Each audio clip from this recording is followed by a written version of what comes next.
The Lord of the Flies by British author William Golding was a 1950s novel that most of us had to read in middle school.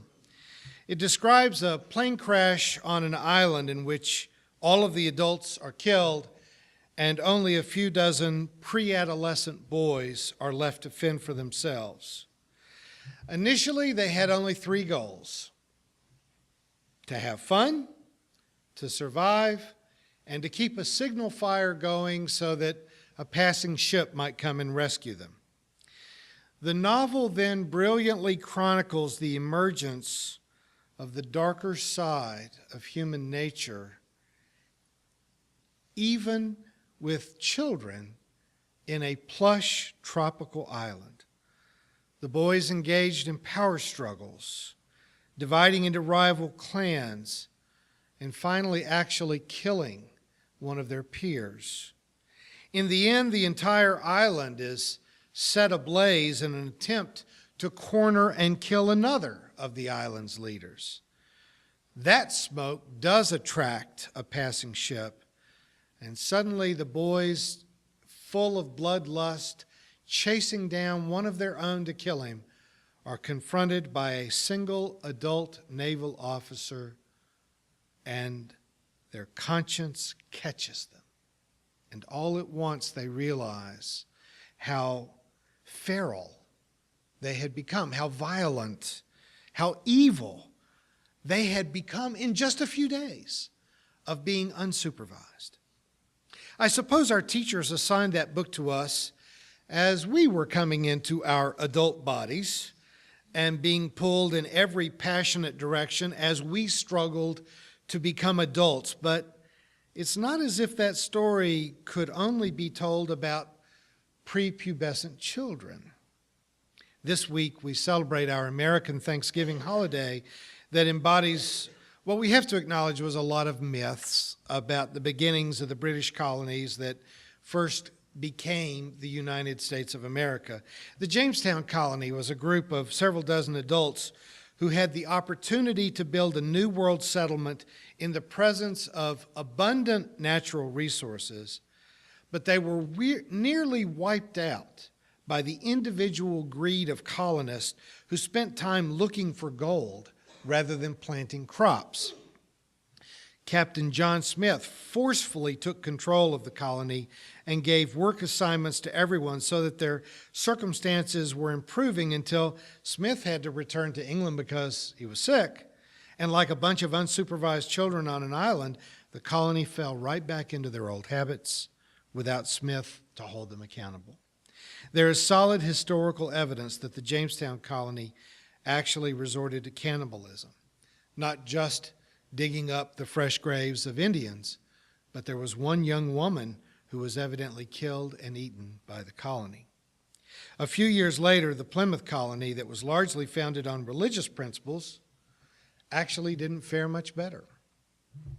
The sad commentary on both Jamestown and Plymouth was that everyone was supposed to work for the common good, but most people tried very hard not to work.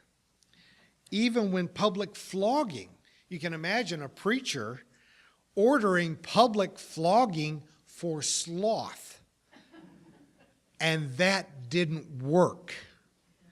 It was not until they abandoned shared community property and began to work only for their own benefit that most people actually seemed to get up and go to work to produce a living in the New World. This has, of course, encouraged some to make the insistence that free market capitalism saved America. That's far too simple an explanation for just how dark our human shadow can be, even when our own survival depends upon our willingness to work for the common good, to help other people. The Thanksgiving storyline that taught us that European immigrants came to the colonies for religious freedom, for liberty, democracy, and a free market is more than a little bit of exaggeration. Most immigrants came to these shores to escape poverty in Europe. The poverty that was created by an entrenched economic system that forced the many to serve the interests of the few. Sadly, The Lord of the Flies is not just a fictional novel. It described the truth of our very human ability to exploit one another, even when we're trying our best to escape being exploited. It's amazing that the immigrants who were forced to leave starvation circumstances in Europe came to these shores and began to reinstitute the same kinds of exploitation. The Plymouth community was not unfamiliar with the failings of the Jamestown colony. The Pilgrims on board the Arbella, crossing the Atlantic to found the Plymouth colony, were not, however, all religious. They were not all pilgrims. The cost of the voyage made it necessary to sell passage to a few people of means who were coming to America to get rich. They did not plan to get rich by the sweat of their own brows. The aristocracy of England was no more interested in plowing fields and raising herds than they had been in England. They planned to employ some of the religious, principled pilgrims that were coming with no gold in their pockets. Fearing their potential for failure, before they made landfall, their spiritual leader, John Winthrop, delivered a highly idealistic sermon on the deck of the Arbella. He said to his captive audience, must have been great in those days. No one could be absent on board a ship. He said, now the only way to avoid this shipwreck and to provide for our posterity is to follow the counsel of Micah, to do justly, to love mercy, to walk humbly with our God. For this end, we must be knit together in this work as one person. We must entertain each other in brotherly affection. We must be willing to abridge ourselves of our own wants for the supply of others' necessities. We must uphold a familiar commerce together in all meekness, gentleness, patience, and liberality. We must delight in each other, make others' conditions our own, rejoice together, mourn together, labor and suffer together, always having before our eyes our community as members of the same body. So shall we keep the unity of the Spirit in a bond of peace. Now, folks, economics is a complicated science. Religion gets involved only when it isn't going well. Religion gets involved in economics when the dark shadow of humanity has taken charge so that it has become an abusive situation. If you look carefully at the dating of the prophetic writings of the Old Testament, it becomes clear that there wasn't any notable prophetic preaching when things were going well in ancient Israel. It was when there became a rich class that oppressed the poor that you began to find prophets speaking up. It was only when the majority was being exploited and abused by the powerful that we saw great preachers showing up on the scene. It's nice when religious leaders can focus on baptizing children, presiding over weddings and funerals, and putting together great holiday festivals with poetic liturgy and nostalgic carols and hymns. But when people are going hungry, when there are people who are homeless, when children are going without education, when the poor are being left to suffer with their illnesses or being forced to bear the weight of the labor that benefits only the rich, then people with a sincere spirituality cannot be idle. They cannot be indifferent or devoted to Bible study and Christmas caroling. John Winthrop's fears came true.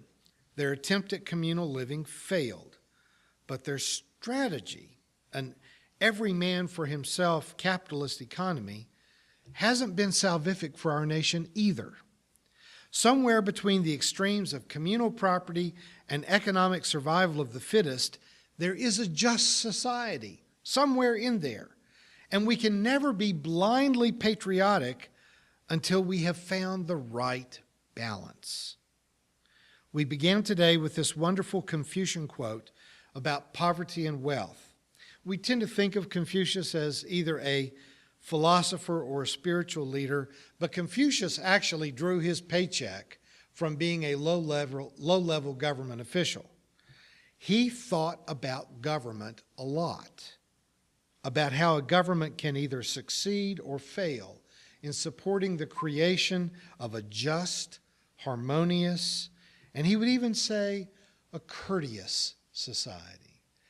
Confucius talked a lot about what it took to be a gentleman, to be a scholar, to have courtesy. He says that in a country that has a good government, that a government that is capable of actually managing things well, the mere existence of poverty should be an embarrassment. That if your government is strong enough to actually run things, if poverty exists, that must mean that you let it exist. That somehow you are saying that it's okay to impoverish a large portion of your society. On the other hand, if you've got a government that isn't able to run things well, then the existence of wealth has to mean that they are exploiting other people. They're taking advantage of a weak government system. We can look to our southern neighbors for examples of that. The government of Nicaragua is one of the most ineffective that I've ever had a chance to see up closely. In a nation of 4.5 million people, there are 5 fabulously wealthy families and at least 2 million people that are living right at the point of malnutrition. Wealth in a poorly run country is almost always gained at the enslavement of the powerless. We have monkeys in our American zoos who are better housed and fed and who frankly have more personal freedom than do the Nicaraguans who are picking our coffee on plantations.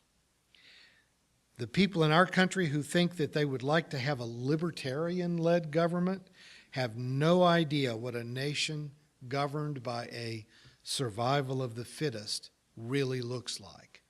I've been in countries that were essentially libertarian, and you wouldn't want to live there. It looks like a nation without roads or bridges, schools or hospitals, with millions suffering in abject poverty, while a few demonic, super-rich families try to imagine new ways of enjoying their wealth. Still, the Thanksgiving myths that inspired our childhoods, that first Thanksgiving heritage, and the school plays that we endured as children, I don't want to set that aside. I don't want to be entirely dismissive of that. We have a strong and comparatively efficient government. I know it doesn't seem that way, but if you don't believe me, try not filing your income taxes for a couple of years, and you'll find out how efficient our government really can be. Winthrop and many early leaders of utopian religious communities simply gave human beings more credit than we deserve. They wanted to believe that people were better than we are. The dark side of the force is strong with us, to quote Star Wars. In our minds, we can see, we can do calculations, and we can see that we have come into, as Moses said, a land flowing with milk and honey. Now, some estimates are that there were 90 million people living here when we discovered the continent, but most of them died off due to European diseases. We weren't even that good at war with the Indian nations, but our diseases from Europe claimed a huge percentage of the indigenous population. So this handful of Europeans inherited a wall-to-wall nation that was full of great farmland, natural resources, precious metals. We have all this wealth. We have all the resources of the United States in which there was really no reason to ever have poverty. There was no reason to not care for the sick, not provide for education for the next generation, or to employ the poor at a living wage. We have the resources. There should not be poverty in America. Amen. All we have to do is marry our minds to our hearts, to let our idealism, our our real patriotism, our spirituality, to become sufficiently influential to keep our shadow at bay. There will be no more poverty in America when we will no longer tolerate it. It's only here as long as the majority of Americans don't vote, the majority of Americans don't get involved, and the majority of Americans are concerned simply with taking care of themselves. There will be no more poverty in America when we won't put up with it anymore. There will be no more institutional discrimination against minorities, no denial of rights to gay people. There'll be no splitting of families because one was born on one side of a river and the other was born on another side of the river. When we will no longer be a part of a nation that is well governed but still possesses a second-class group of peasant citizens. Winthrop was idealistic, but he wasn't wrong. We must make the conditions of others our own. Having always our community, our country, our nation before our eyes until everyone has reason to be thankful, to go to Thanksgiving with genuine gratitude in your heart that you live in a nation that no longer tolerates discrimination, racism, institutionalized oppression, or poverty. So in conclusion, let me repeat some of what I said in class this morning. A little bit about the word amen. We say it sometimes to indicate that we're at the end of a prayer or the hymn is finally over. Or we shout it as a sign of agreement that we've heard something that we like or we approve of. And so we say amen instead of applauding. But technically, the word amen means truly. In the Gospels, when Jesus is quoted as saying, truly, truly, I tell you, literally in the Greek, it's amen, amen, I tell you. It literally means, I tell you the truth. There is, in saying it in a religious context, both an affirmation, but there is also in it just a hint of intercession, a hope, a wish that what has been said will become true. Right. That when we say amen, it isn't necessarily, I agree with that, or that is true, but it's more like Captain Picard saying, make it so. Let it become true. Make it happen. And so as we prepare for our nation's observance of Thanksgiving, I do hope that we will rekindle a dream of a nation that is so great that we don't have to be ashamed of our mistreatment of the poor, our neglect of the aging and the ill, our oppression of minorities, but that we may in fact become that nation that is what Winthrop described as the city built on a hill, that is a shining example to other nations that we can again be a country full of opportunity and freedom and liberty and of real social justice. And to that vision, I hope we can all say, amen.